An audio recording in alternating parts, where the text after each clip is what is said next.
bonne nouvelle pour les auto-entrepreneurs. Je sors de l'hémicycle, il est 23h45 et on vient d'adopter la loi qui abroge la modification du seuil de TVA des auto-entrepreneurs. Je ne sais pas si vous vous souvenez de cette histoire qui était calamiteuse pour les macronistes, puisqu'ils avaient fait passer par 49.3 une modification du seuil de déclaration de la TVA pour les auto-entrepreneurs qui mettait tout le monde dans la panade. Et là, ils viennent de faire une proposition de loi pour revenir sur leur erreur. Alors, qu'est-ce qui s'est passé depuis?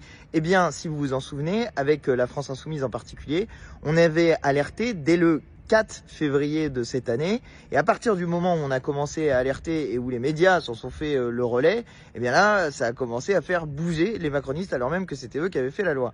Mais, et c'est ce que j'ai dit dans mon intervention en hémicycle, cette victoire, c'est pas celle de la France Insoumise, c'est celle des auto-entrepreneurs qui se sont mobilisés, qui nous ont alertés. Nous, les députés, on a relayé ce combat-là. Et ce soir, c'est une victoire.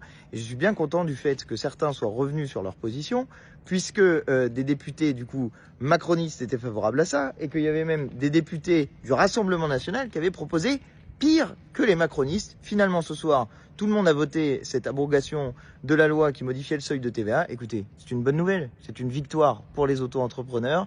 Et franchement, quand on sort de soir comme ça à l'Assemblée nationale, on est plutôt content. On a fait notre travail et on a réussi, on a gagné. Victoire pour vous, bravo pour votre lutte. Et n'oubliez pas, la lutte, ça paye.